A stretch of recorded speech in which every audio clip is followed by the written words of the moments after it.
تو ایسے پیٹرن کے ساتھ سوچیں آ رہی ہوتی ہیں بار بار بار بار، خاص طور پہ مستقبل کے سہانے خواب، ان کے بارے میں بڑی سوچیں آتی ہیں۔ اگر کوئی ناخوشگوار حادثہ ہو گیا ماضی کے اندر، اس کے بارے میں دماغ سوچتا رہتا ہے۔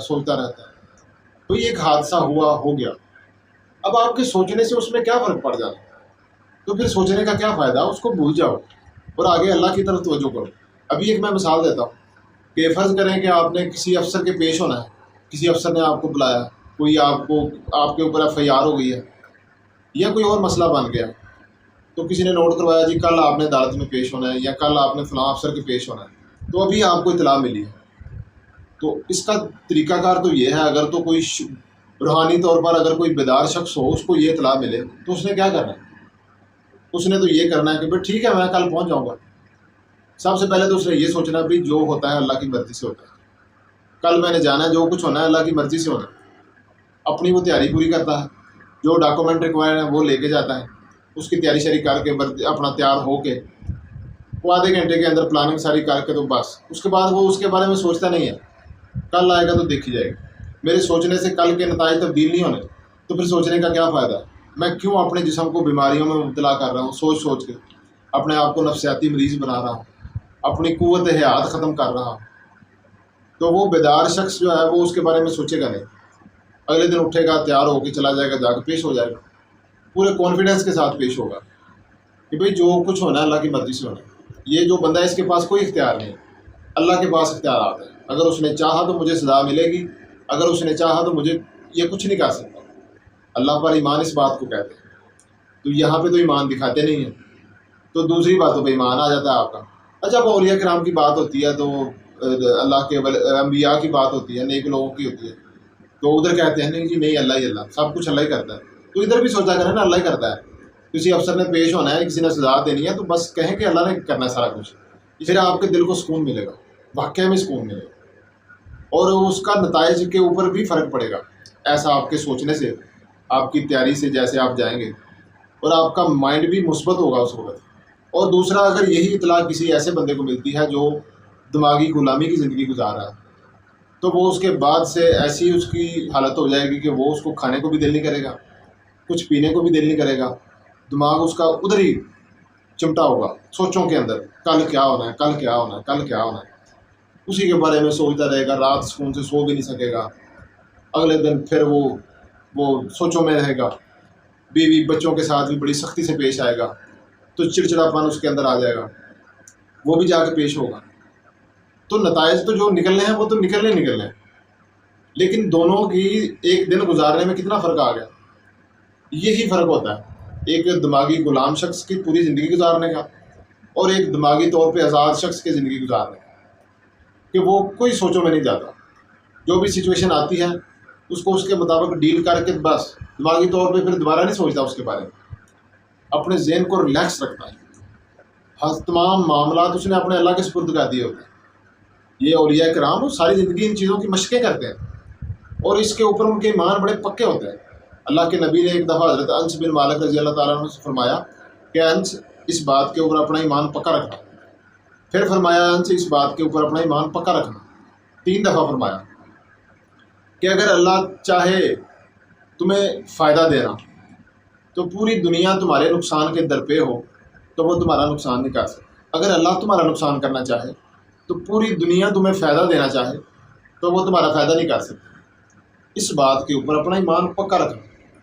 اللہ کے نبی ہمیں کیا درس دے رہے ہیں، تو ہم کس طرف جا رہے ہیں؟ تو ہم ہر چیز لوگوں کی طرح منسوخ کر دیتے ہیں، افسروں کو خدا کی طرح ٹریٹ کرتے ہیں، اتنا اللہ سے نہیں ڈرتے جتنا افسروں سے ڈرتے ہیں۔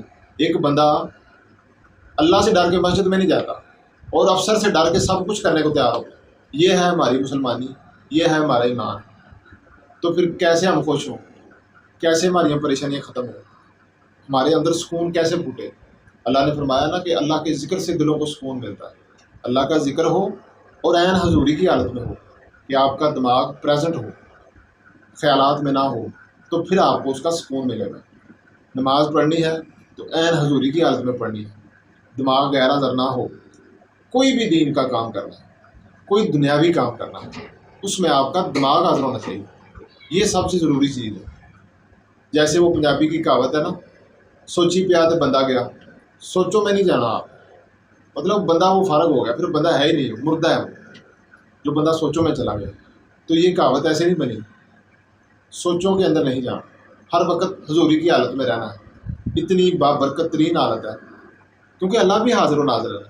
تو جب آپ بھی حاضر ہو جائیں گے تو دونوں ایک مقام پہ ہو جائیں گے، سکون تو پھر ملے گا، خیالات آپ کے تھم جائیں گے، آپ کی جھیل کے اندر سکون آ جائے گا، تو پھر آپ کو اللہ کا مشاہدہ ہوگا، اپنے ہی اندر مشاہدہ ہوگا۔ اللہ تعالیٰ نے فرمایا نا قرآن پاک میں، وفی انفسکم افلا تبصرون، کہ میں تمہارے اندر ہوں، کیا تمہیں نظر نہیں آتا؟ تو نظر تو اسی کو آئے گا نا جس کی روحانی آنکھ کھلی ہو، ظاہری آنکھ سے تو اللہ کو نہیں دیکھ سکتے، لیکن جو اندر روح ہے اس کی آنکھ سے دیکھ سکتے ہیں، لیکن وہ کھلی ہونی ضروری ہے۔ تو کھلنی کیسے ہے؟ اگر اس سے رابطہ کریں گے تو کھلے گی نا۔ دماغ جو ہمارا جھوٹا خدا بنا ہوا ہے، یہ جھوٹا خدا ہے ہمارا، یہ اس کو جب تک نو نہیں کہیں گے تب تک روح کی طرف تو سفر نہیں جاری ہو سکتا۔ پہلے اس کو نو کر دیں، اس کو شٹ ڈاؤن کر دیں، جب ضرورت ہو اس کو استعمال کریں، اس کے بعد پھر بند، جب ضرورت ہو استعمال کریں پھر بند، اپنا کام کرتا رہے۔ تو یہ بڑا اچھا ٹول ہے۔ اگر یہ اپنی اوقات سے باہر ہو جائے تو پھر یہی حالات ہے جو ہمیں ہر طرف نظر آ رہے ہیں، ہر بندہ دماغی غلامی کی زندگی گزار رہا ہے۔ یہ نفس یہی ہے نا، خواہشات ادھر سے پھوٹتی ہیں ساری، انہی کے پیچھے بندہ بھاگا پھرتا ہے، مستقبل کے سہانے خواب ادھر آتے ہیں، پھر بندہ اس کی کوشش میں لگا رہتا ہے، اپنا سکون برباد کر دیتا ہے، امیدیں باندھ لیتا ہے، امیدیں ٹوٹ جاتی ہیں، پھر دکھ ہوتا ہے، خواہشات جنم لیتی ہیں، سارا کچھ ادھر سے چل رہا ہے دماغ سے۔ تو خواہش انسان کو دکھ کی طرف لے جاتی ہے، اسی خواہش کی وجہ سے انسان دنیا میں آتا ہے اور ساری زندگی خواہشوں کے پیچھے بھاگتا رہتا ہے اور پھر قبر میں چلا جاتا ہے اور خواہشیں پوری نہیں ہوتی۔ اللہ کے نبی نے فرمایا نا کہ انسان کا پیٹ نہیں بھر سکتا، اس کا پیٹ صرف قبر کی مٹی بھرے گی۔ ایک انسان کے پاس اگر ایک احد پہاڑ کے برابر بھی سونا ہو تو وہ دوسرے کی خواہش کرے گا۔ یہ ہے نفسیات، ان چیزوں سے چھٹکارا حاصل کرنا، اور آسان سا طریقہ یہی ہے کہ انسان اپنے دماغ کو خیالات سے روک دے، اس کے اوپر پیرا بٹھا لے، اپنا پیرا جو آپ کے اندر سے دیکھنے والا ہے وہ اصل آپ ہے، آپ دماغ نہیں ہیں۔ دماغ کے نگران بن جائیں، اپنے اعمال کے نگران بن جائیں، تو پھر کافی عرصہ لگے گا آپ کو، یہ کوئی 2-4 دنوں والی بات نہیں ہے، کتنے سال لگ سکتے ہیں اس مشق کرتے ہوئے آپ کو، لیکن جو روحانی سکون ملے گا نا آپ، ایک دفعہ آپ نے اگر وہ مزہ چکھ لیا تو پھر آپ کا دل کرے گا بار بار حضوری کی حالت میں رہنے کا، اتنا مزہ ہے حضوری کی حالت میں۔ تو آپ اس کی مشقیں لازمی کریں، تو پھر آپ دیکھیں گے کہ کتنا سرور اور کتنا سکون آپ کے اندر پیدا ہوتا ہے، کہ آپ کو پھر کسی خوشی اور غمی کا کوئی آپ کو ڈسٹرب نہیں کر سکے گی۔ تو ایک میں واقعہ سناتا ہوں، ایک اللہ کا بندہ بیٹھا ہوا تھا، تو وہ تاجر بھی تھے ساتھ، بڑے بڑے جہاز تاجر تجارت کے ان کے آتے تھے جاتے تھے۔ تو ایک مرید آیا، کہنے لگا سرکار آپ کا جہاز جو ہے وہ ڈوب گیا ہے سمندر کے اندر۔ تو انہوں نے اپنے خاموشی اختیار کی، پھر فرمایا الحمدللہ، اور اپنا درس جاری رکھا۔ پھر وہی مرید آیا، کہنے لگا سرکار ہمیں غلط خبر ملی تھی، آپ کا جہاز نہیں ڈوبا، وہ کسی اور کا ڈوبا ہے۔ آپ نے پھر خاموشی اختیار کی اور فرمایا الحمدللہ۔ تو مریدین نے پوچھا بھی آپ نے دونوں دفعہ الحمدللہ پڑھا؟ تو آپ نے فرمایا کہ جب پہلی دفعہ اس نے کہا جہاز ڈوب گیا، اتنا نقصان ہو گیا، تو میں نے اپنے دل کی طرف نگاہ کی کہ اس کو دکھ تو نہیں ہوا، تو الحمدللہ مجھے کوئی دکھ نہیں ہوا تھا، میں نے اللہ کا شکر ادا کیا۔ پھر جب جہاز کے بازیاب ہونے کی خبر ملی تو پھر میں نے دل کی طرف دیکھا کہ اس کو خوشی تو کوئی نہیں ہوئی، اس کو کوئی خوشی نہیں ہوئی تھی، میں نے پھر اللہ کا شکر ادا کیا۔ یہ ایسی حالت انسان کی آنی چاہیے۔ گوتم بدھ نے اسی حالت کی طرف اشارہ کیا کہ جب انسان کے دکھ ختم ہو جائیں، اس کا نام ہے روحانی بیداری۔ اسی حالت کے حصول کے لیے اس نے اپنا گھر بار چھوڑا، بادشاہت چھوڑی۔ اسی حالت کے حصول کے لیے حضرت ابراہیم بن ادم نے بادشاہت ترک کر دی، کہ اتنی پرسکون اور پرکیف حالت ہوتی ہے۔ کسی بندے نے ان سے پوچھا بھی آپ نے بادشاہی چھوڑ کے یہ کیا فقیری اختیار کر لی، کیا ملا؟ آپ نے فرمایا کہ میں نے بادشاہی چھوڑ کے یہ حالت لی ہے، تو میں ابھی بھی سمجھتا ہوں کہ یہ مجھے سستی مل گئی ہے، اتنی بابرکت حالت، یہ اللہ کے قرب کی طرف لے کر جاتی ہے۔ آپ مشق جاری رکھیں گے، جاری رکھیں گے تو انشاءاللہ ایک وقت آئے گا کہ اللہ کا قرب حاصل ہو جائے گا۔ جو بھی عبادات کریں عین حضوری کی حالت میں کریں، جو بھی دنیاوی کام کریں عین حضوری کی حالت میں کریں، مینٹلی پریزنٹ ہو کر کریں، یہ کامیابی۔ قرآن پاک میں بھی اللہ نے حکم دیا نا کہ اللہ آپ کو عدل اور احسان کا حکم دیتا ہے، ان اللہ یامرکم بالعدل والاحسان، عدل اور احسان کا حکم دیتا ہے۔ احسان کیا ہے؟ حالت حضوری، حضوری میں رہنے کا اللہ حکم دے گا۔ تو چھوٹی سی اس کے اوپر ویڈیو بناؤں گا اس آیت کی تفسیر کے اوپر، تو پھر کبھی انشاءاللہ بنائیں گے۔ تو اسی حالت میں چلتے چلتے انسان کو جب قرب حاصل ہو جاتا ہے تو پھر وہ حالت ہوتی ہے کہ اللہ تعالیٰ فرماتا ہے کہ میں اس کی آنکھ بن جاتا ہوں، اس کے کان بن جاتا ہوں، اس کی زبان بن جاتا ہوں، اس کے ہاتھ بن جاتا ہوں، اس کے قدم بن جاتا ہوں۔ یہ وہ مقام پھر آتا ہے، اللہ کے قرب کا مقام۔ وہ پھر انسان اکیلا ذرا نہیں رہتا، کائنات کا الگ تھلگ جز نہیں رہتا، بلکہ پورے شعور کل کے ساتھ جڑ جاتا ہے، اللہ کے ساتھ وحدت اختیار کر لیتا ہے، قطرہ سمندر کے اندر چلا جاتا ہے، خدا سے انسان ہم کنار ہو جاتا ہے۔ یہ وہ حالت ہوتی ہے۔ اس لیے اللہ نے قرآن پاک میں فرمایا اولیاء اللہ لا خوف علیہم ولا هم یحزنون، کہ ان کو نہ دنیا میں کوئی خوف ہے، نہ غم ہے، نہ آخرت میں ان کو کوئی خوف ہوگا، نہ کوئی غم ہوگا ان کو۔